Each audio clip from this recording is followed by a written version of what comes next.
Welcome to Claim Your Confidence, a podcast that will introduce you to the most powerful people in the world. No matter what obstacles you face, Claim Your Confidence will inspire and motivate you to go after the life you want. Are you ready to claim your confidence? Hi, everyone, and welcome back to Claim Your Confidence. I'm Lydia Fenet, podcasting out of Rock Center in New York City, and we are in for a winter to spring day today, and I am ready for it. Give me all the heat. I'm tired of this cold, and I wanted to change. So I am so excited about my guest today because there is no greater topic in this world than mental health right now. You know, as a mom of 3 kids, one who's on the precipice of her teenage years with the other 2 following in quick succession, I am always looking for resources that can help me keep up to what's happening and keep the lines of communication open with them about mental health. Mandy Teefey is the co-founder and CEO of Wondermind, the world's first mental fitness ecosystem. She's introduced a first-of-its-kind inclusive content hub aimed to provide mental fitness resources and change the narrative on how mental health is portrayed. In addition, Mandy is the mom of 2 amazing daughters, Gracie Teefey and Selena Gomez, who is also an advocate for mental health. Mandy, thank you so much for joining me today. Thank you for having me and for that amazing intro. Yeah, absolutely. Yeah. You know, as I was getting ready for this interview and reading about your life, I was really struck by 2 things. One, you have an unbelievable work ethic and an entrepreneurial spirit in everything that you do and have done. There's like never a time over the course of your life that you didn't take the opportunity and run with it, no matter the odds. But also, you've walked the walk with your own mental health struggles, which is why the creation of Wondermind is such a gift to the people out there. So start me at the beginning. Who were you when you were little Mandy? Oh, little Mandy. I was really introverted, and it's kind of funny because I'm introverted still in a way, which I like to say introverted extrovert. Like, Yeah. it's really hard to kind of explain because I'm really a private person, but I will talk and share my story if I feel like it can help people. But when I was younger, I was always I don't know if insecure or just felt out of place.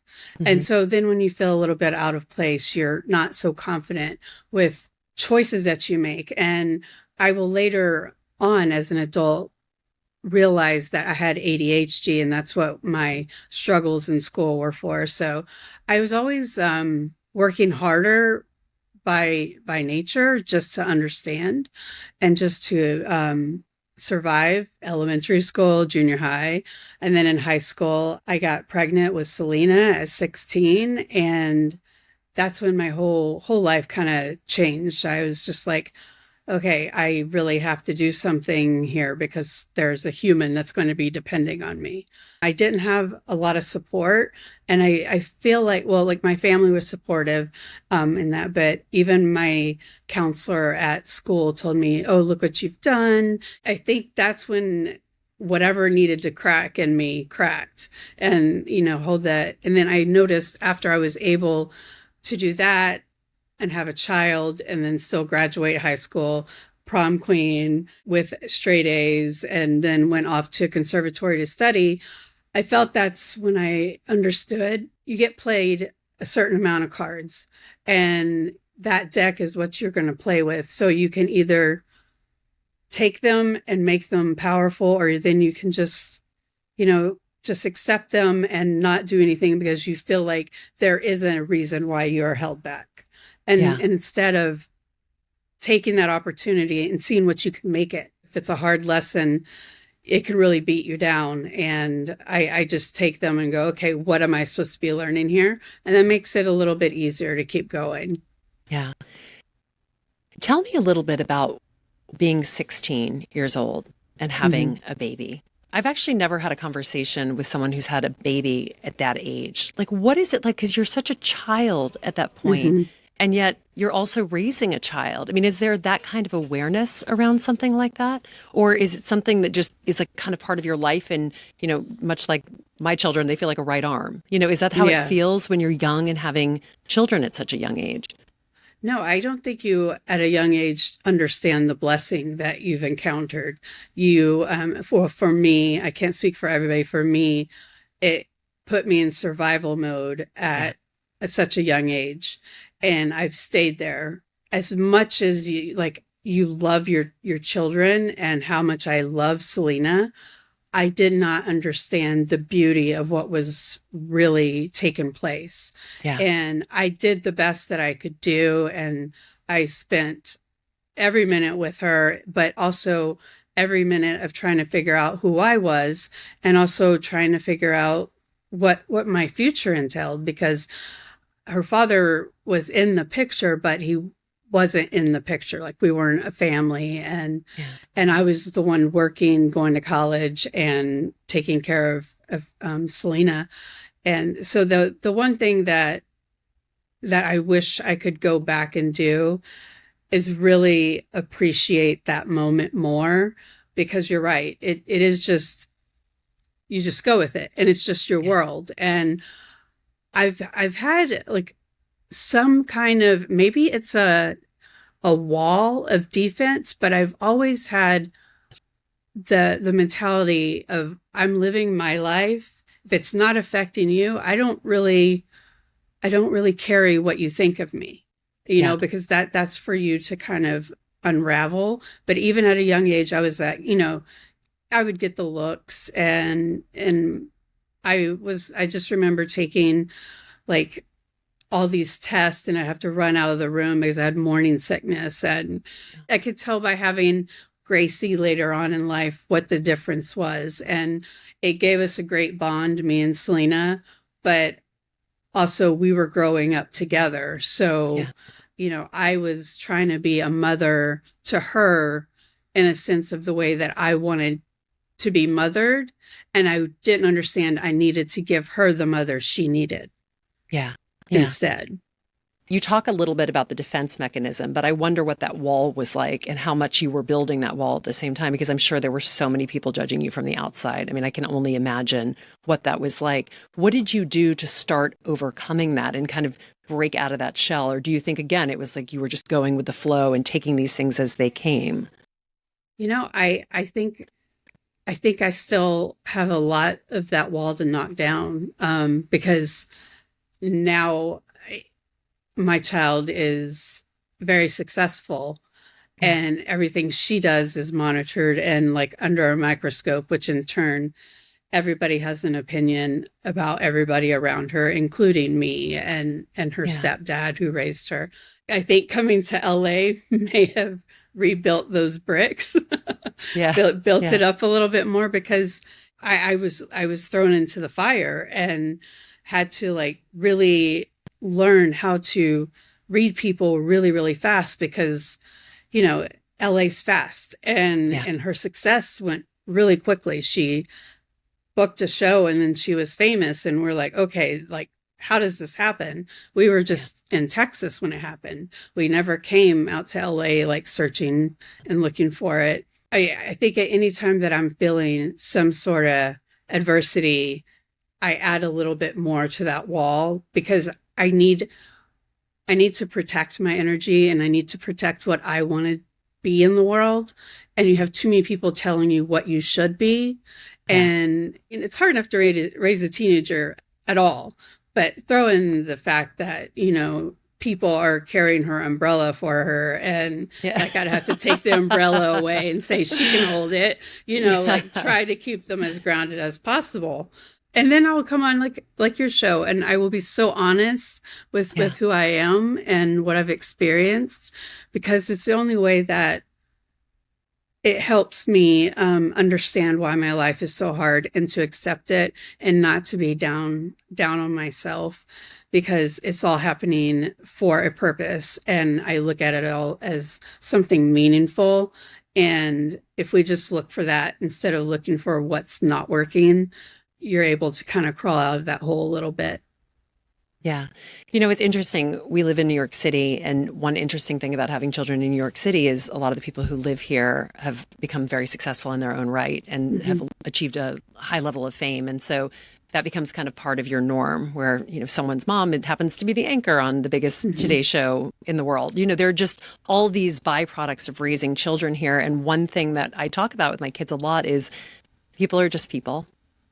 They're just parents, like we're parents. And it's interesting because fame is an interesting thing, right? It puts you on a pedestal. People love to rip you down. That's all kind of part of the whole fame cycle, as we've seen. But on the other side of that, you're just a person, right? Yeah. You're just a woman who has 2 children, just like everybody else, but it's other people's perception of you. And that's got to be something that chips away over time. So you had Selena, and then what did you do next? You were 16, you were saying straight A's, graduate from high school, on to conservatory. What was the next step for you? I understood immediately that I did not want to be an actor at the conservatory. And so I started PAing on productions, which was very little. I went and volunteered for a film festival, and we raised money for cancer patients, not for cancer treatment. So like if you had cancer and you couldn't pay all of your bills, we would pay those bills while you're going through chemo. I think that was a huge influence on me understanding what we have an opportunity to do given a platform. And I was scrubbing floors and I wanted to. It was just like, it was the best thing ever. And I was just doing whatever I could do. And then so I slowly worked myself up to producer. And it was the mentality in Texas is different than LA. I feel sometimes here when you're in the room, they're talking to you, but they're also scouring the room to see who's more interesting and who they need to go speak to. And in Texas, it's like, what can we do together as a unit? So I was very blessed to get all of my due diligence and everything out there, because I see how, what these young kids out here do. So you left Texas at what point? That was when Selena booked Wizards, and that was 2014. It was like a very last minute thing. They needed us there in 6 weeks. Me and my husband had just bought a house in Texas, and I had a production company there, and we were just doing commercials and music videos. And we just packed up our car, and we didn't know LA at all. So we were just looking for the one place that would give us like a 6-month lease, and everybody was wanting 14 months. And I'm like, well, I don't know the town well enough to do that over the phone. So we ended up in a loft in downtown, and it was hilarious and scary and just like the best time ever, because at the same time, Demi Lovato and Selena, they did Barney together, and they were like best friends, and she was coming out. So there was me, her mother, her little sister, her older sister, Selena, and Demi in a 1,200 square foot loft with one bathroom. And there were air mattresses everywhere. And it was just, it was one of the best times. We were kind of bummed when the lease actually did come up. That's where we started in LA. And then we slowly keep going further out into the valley. It was great. It was great having Demi and Selena there to support each other, because Demi booked her first thing too as well. So it was really special. Where were you mental health wise at that point? I know at one point a therapist diagnosed you as bipolar, and then it turns out that was not the diagnosis that was correct. What happened is I went to see a bunch of different therapists, and coming from a small town, like they peg you one way or the other, normal or crazy. And so I was just like, maybe I'm in the crazy field, like, because I don't feel like I'm in the right place.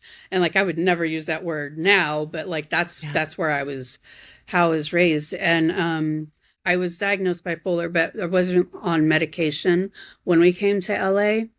And I don't think it really started affecting me until my husband was coming out to LA to like stay with us. So I really think that the change really triggered whatever was kind of going on.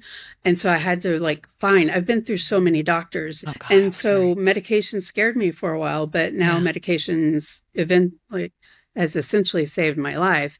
So it's such a trial and error, and you really have to fight for it, which is why I think it's so important to have resources available for people who doesn't have the luxury to do that or doesn't even understand to do that. Because something in me had me go want to, fix whatever I was dealing with and trying to understand myself better. And I just feel blessed that I was able to do that. Yeah. And did you find a lot of therapists who were able to help guide you? Because I do feel like it is a path, mental health. And as you get older, it does change. Isn't that correct? Yeah, it definitely does. Like when I was diagnosed bipolar, and I just went into the new doctor out here and said, look, they told me I was bipolar. And she was like, okay, well, we'll try different medications. And this was really trial and error. And then I ended up on an anti-seizure medication and I was good. It like really worked. And I felt grounded. I was happy. Everything seemed really good until I went into menopause. I went in very early menopause. And then the anti-seizure medication started causing me to have seizures.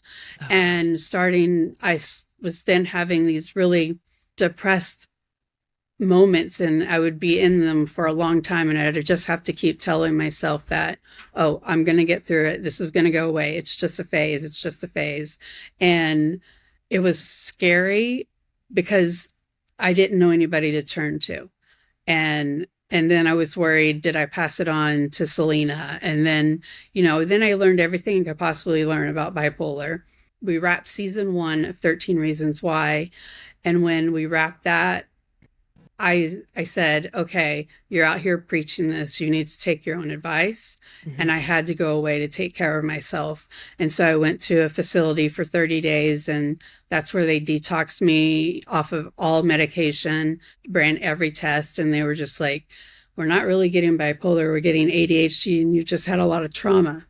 One thing you alluded to before, and I wonder, as you think back over the course of your life, at one point you had your production company and then you moved to LA and your daughter's fame is rising and you're her manager. So how does that relationship, I have 2 daughters, and I always wonder this, when you have a child who becomes sort of a cultural zeitgeist in many ways, like how do you as a mom continue on in your own path in your own life while also fostering that relationship with someone who's on their own path at an early age? Yeah. That is a really interesting thing. Everybody finds a path, like parents who do that, they go on their own path. And there's no roadmap for which way is the right way. And trust me, I looked for that map, could not find it. And like someone has to be on set with her because she's a minor.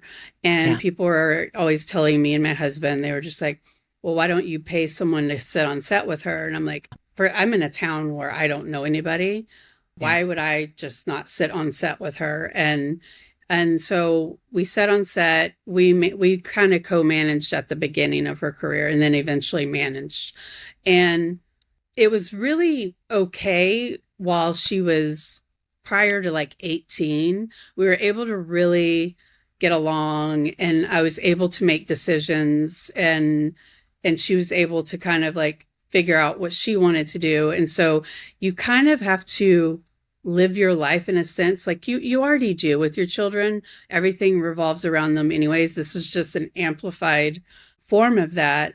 Then whenever she started getting a little bit older and she wanted to learn how to make these decisions on her own, it started becoming confusing for all of us because we were not having family time where work wasn't brought up. And, and I remember one time something happened and I was like advising her as a manager. And then I was like, okay, this is a mom. What the hell were you doing? And we became a very like reclusive like family where we would just hang out with each other because it's all that we could do is trust each other. And I definitely won't do round 2. I tell my husband, if Gracie wants to do this, she's all yours. So tell me a little bit about Gracie, because you said, the things that you'd learned having Selena at an earlier age had sort of informed your later pregnancy with Gracie. So what was it like to have another baby? Because how far apart are they in age? 23 years. Wow. That's amazing. So it's really almost like 2 completely different lives in many ways and so many learnings. But it's so funny how they fight they fight. They like Gracie steals her sister's clothes. Oh my God. Like she's hanging That's out funny. with, Selena's friends, and she's like, ah, I'm like, and so for her, it's just normal. And, I'm kind of interested to see how that evolves. It's like sometimes we think it's great that it's normal because she's not going to be like impressed with it. But then is it so normal? Does she think that's her path as well? And if she doesn't succeed in it, or whatever she would consider success, it's a different jungle out here, like definitely. It's so interesting hearing you talk about this because it's so funny to think how much we try to do as parents to protect our children. And when Yeah. you have children who are that famous, there's nothing you can do because the world has its own opinion and you have to exist within it and you have to parent within it and you have to love within it and give them the confidence to move forward. Did you ever at times feel like you were completely lost and you were just like, I literally have no idea what to do? And if you did, who did you turn to? Who was the person who you were like, is there a better way to deal with this? When Selena's 18 and she's having these things, who are you talking to about this? Because obviously you don't want to be talking to people who could talk to other people. Right. My friend in Florida who has nothing to do with the industry, her Yeah. name's Lori Risco. I would call her and talk to her through it. But most of the time, that's why I feel like right around that time is where I really was getting more triggered with the ups and downs, because you can't talk to anybody about anything because it Yeah. will spread like wildfire and it'll be the wrong story to begin with. It's very lonely and it's very empty. And then so you try, because I'm confiding in someone who I know loves my family dearly, but also doesn't understand what I'm really going through. And then there were some moments when, I would ask advice to other people that are in the business, and it always just seems like there's another agenda with their answer, and Yeah. instead of like helping. And so Yeah. it was a trying time for sure. Yeah. And lonely, very lonely. You had a movie, and you talked about this earlier, called 13 Reasons Why, that took Mhm. you almost a decade to get made. Can you tell me a little bit about this movie and the process? Because obviously the world has changed a lot in over a decade and more. Yeah. But I'd love to hear how the idea came to you and then the steps that it took to get it made. I went to Barnes and Noble, and for anybody who doesn't know, that's a bookstore. It's a bookstore, guys. And I was there to look for another property that her agent told me that she should consider, that they were adapting. And then I was just walking by and I saw the cover of 13 Reasons Why, and I just stopped and I sat there and I read it from cover to cover, closed it, and called her agent and go, I know someone has this. We want to be a part of it. This is perfect for like Selena's demo and what they're going through. And because they would leave and send her like notes and about Yeah. depression, and they were seeking for that answer. And so lo and behold, the author was about to sign a deal with someone else, and we flew him out and sold our vision of the project, and then he gave us the rights instead. And then you take that around town. The story was about a girl who leaves 13 cassette tapes to the 13 different people that affected her towards the end of her time. And people are like, kids don't want to watch this. And I'm like, And yes, this was they do. what year, Mandy? What year did you do this? It was right when we kind of got out here. So about 15. Okay. Yeah. I think just it's interesting in the cultural context to understand when this was happening. So Yeah, the author it signs with you. wasn't. It wasn't talked about. Mental health Yeah. was No, definitely exactly. not In not 2015, talked no. about. And people would go, "Oh, a Disney kid and suicide. This isn't going to work." And I was like, "Look, let's just put it together. And if she's not the lead, she's not the lead." But like, we went through 2 studios as a feature, and then it just wasn't translating well into a feature. So we then decided to take a break on pitching it and going around town. So we waited for a couple years, and then TV started kind of making its like mark in the industry for the first time. We're like, oh, this is a great miniseries, 13 reasons, 13 episodes, great. So then we went out and met with different writers and discovered Brian Yorkie, who he'd never done TV. He only had done Broadway. I've never produced TV. And then the other producers that we brought on board had never produced TV. So we weren't only trying to change the world, we're trying to understand how to change the world and how to get it executed. It was great because I think it all worked out in the time it was supposed to, because Netflix was exactly where we knew we wanted it. That was the time when Netflix would write artist checks, and we got in there during that time, and we did. We went off and we consulted. We had survivors of suicide. We had parents who lost children to suicide. We had like nonprofits, even emotional support animals on set, and just every person put their heart and soul in it. And I think it needed to take that amount of time to find that group of people. Yeah, and timing is such an great. amazing thing. It really, I always say that. It's like you can push and push and push, and you think when something's supposed to happen, and then all those pieces kind of play out, and you realize it happened exactly when it was supposed to happen. Yeah. The response to it was what? How did you feel after you started seeing the incoming? Because, I mean, obviously the timing on that could not have been better given where we are in our world right now. I remember before it came out, I was doing an interview and they said, "Are you really worried about what kids are going to think?" I go, "It's the parents I'm worried about."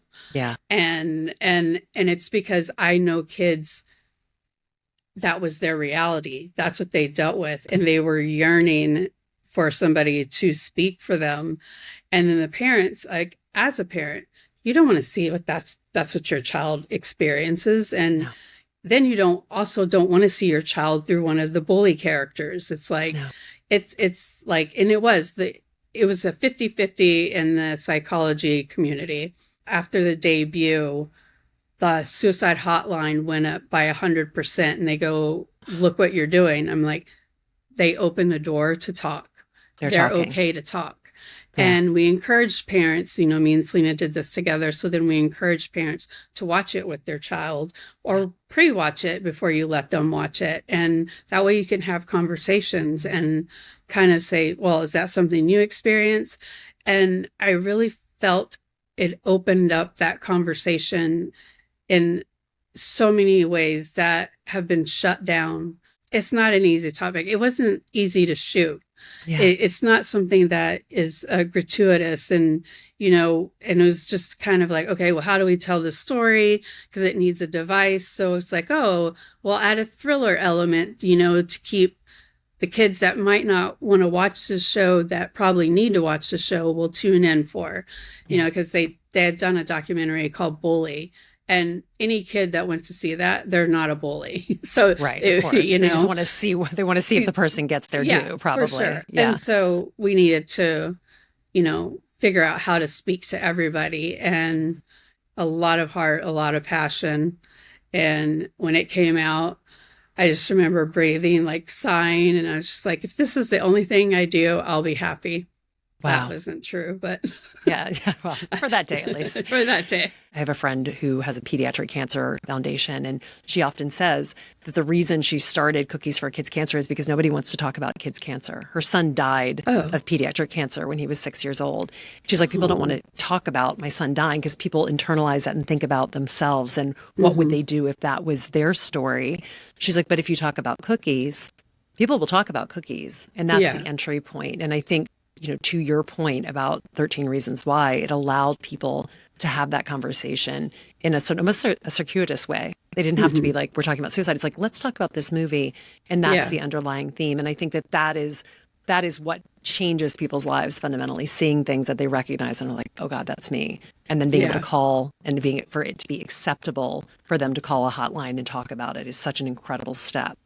Yeah. So you and Selena started a mental health website to address this for this age group exactly, but really all age groups. But it's called Wondermind. Can you tell me a little bit about how you guys started this, what the idea was, where it is? And then I want to talk to you about a couple of things as I was flipping through the website for the past couple of weeks before this episode with the articles that I love so much. So tell me how it all started.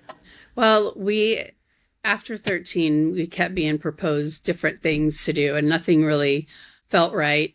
And then we were doing an interview with Daniela Pearson from the Newsette.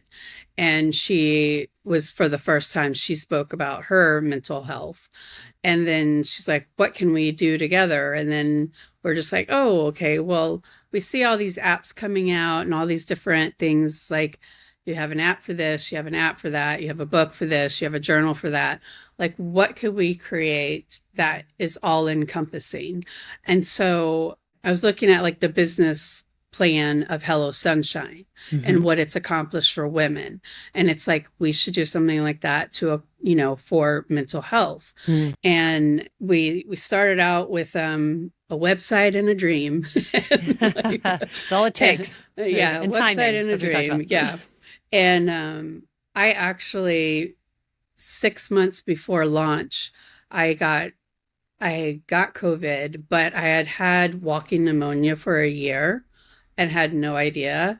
So when I went in the hospital, they were like, you have like 3 days. Like, and I was like, oh my gosh, like, I'll do anything that you say. And so I stayed in the hospital. They got me better. And then 2 weeks after I got out of the hospital, I was shooting the cover for Entrepreneur. And we were still trying to figure out the name of the company. And gosh. I always joke, because I came up with Wondermind. Everybody's like, how did you come up with Wondermind? I was like, well, I was in the hospital, so I say that the drugs gave me the name to help me survive. I was like, I wonder what we should call it. I wonder, da, da, da. And I kept, like, that's all I was thinking about. And then as some nurses would come in, I'm like, have you heard of Wondermind? They go, no, but it sounds familiar. And I'm like, that's definitely got to be the name, because it sounds familiar and it doesn't exist. So, we built out the media side of the company, which is a newsletter that comes out twice a week. And then we have a content hub, and we have like 8 projects now that strike's over that we're ready to go out and pitch. So we have film and TV. It's our podcast, Baggage. It debuted at number 2 under Jay Shetty. And it's just again, showing that people want and need this content. And so during that year, we would do like studies with some of our rampant followers, and it's like, what are we missing? What are we not missing? And we really like to let everybody know that we're growing with you. We're in this together. Like, I'm not a doctor, Selena's not a doctor, and we're meeting the consumer where they are. And, we're giving them that digestible content just to like create that space to where people are just talking about it. And we have like a huge announcement coming up March 10th at South by. And we're kind of growing out the rest of all the pillars for the company. So we will have tech, product, media, which is all kinds of anything. And then we're building out Wondermind Plus, which is going to have like content, like video content and other things in other directions. So, well, if you're listening, I would encourage you to hop on this site right now, because there is such great content. I mean, when I was looking through it, I loved the different types of articles, but also the candid conversation section of it. You talk about postpartum depression, you talk about different kinds of mental health challenges that people have. And it really runs the gamut, and it normalizes it in such a way, because you have these people who you look at and think, oh, they're doing really well in their life. And then you click on it and you're like, but they've had struggles. And it's so good for people to know, because I'm sure one of the biggest things, and certainly this is something that's part of your life, social media. It has so many great things. And then on the flip side, it absolutely crushes people's soul. So the other side of social media is that, especially with young kids, it's like we have to figure out how to build their confidence and teach them to understand that this is not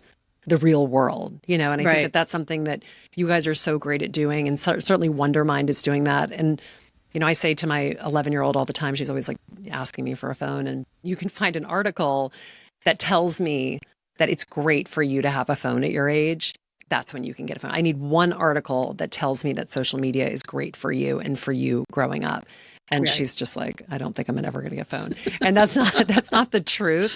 But I do really think, with our children and these lessons that we're teaching them, giving them a phone, but also giving them access to a website like Wondermind is such an important part of this. So every time they feel something, every time they see something and they don't want to talk to us, they know that they can click on that, look at those articles, and it normalizes it for them. Yeah. That I promise we won't write that article. So, Mandy, I also love what you were talking about when you talk about the Do Less Challenge. Will you tell us about the Do Less Challenge? Yeah, we were all sitting around thinking about the new year and how it's all just like, do this. And, you start all these things and sometimes they fall off, sometimes they work. I just was talking to editorial and I just said, just what is it? We're good enough as we are, and that we're just gonna be who we are. And then they took that and they created the Do Less Challenge, and it was one of the most successful things we have done. The turnout was great. It was every day they were given a prompt to do less. I actually need someone to prompt me to do less. So I think I need to sign up for this. I feel like I do way too many things in a day. I had to learn to do that. And, but yeah, that was editorial. They did that and put that together. And it was a great thing that we're contemplating on how we can expand on that and kind of keep that challenge going. Mandy, as you look forward to 2024 and the years to come, what do you see in your future? What is it that you want to do now that you have this incredible platform and you're doing so much in this space? What do you think will come next? I'd like to direct a project. I still have that storyteller in me. That would be my ultimate dream. Right now, I feel so blessed to be able to wake up every morning and do something that may help just one person, however long that ride's going to take me. Hopefully we're still chugging away, and Wondermind is the hub of everything, and that we can continue growing it. But yeah, I would love to direct and really give my time away to more charitable efforts. Yeah. Well, I suspect that you will be helping many more than one person with this website and with the work that you're doing. And I look forward to watching and cheering you on as a mom of 3 who will be using all of these resources as my children get older. And eventually, I guess I will break down and get phones for them. Mandy, where can we find you? Where can we find you aside from Wondermind? Is there anything you'd like to tell us about? I am only on Instagram. So Instagram that works too. At Mandy Teefey is it. That's all. That's all I have, because balancing that is enough. That's all I got. That's what you got. Well, we will follow along, and we will follow along with Wondermind as well, and watch this journey continue. And look forward to your big announcement on March 10th as well. Yes. So exciting. And I'd like to thank everybody who is listening, and I always like to just say one thing or send a reminder to people or ask them a question at the end. But I think at the end of this interview, I would just say, maybe I challenge you to do a little less tomorrow. Wake up tomorrow and do less. And I will try to take that advice myself. Slow down, be present, all the things. I'm Lydia Fenet. This is Claim Your Confidence. Again, Mandy, thank you for coming on. Oh, thank you. Thank you to Joe, my amazing producer. Thank you to Newsstand Studios. And thank you to Rockefeller Center, who sponsors this amazing podcast. I am Lydia Fenet, and I will be back with you again next Tuesday on Claim Your Confidence. Have a great week.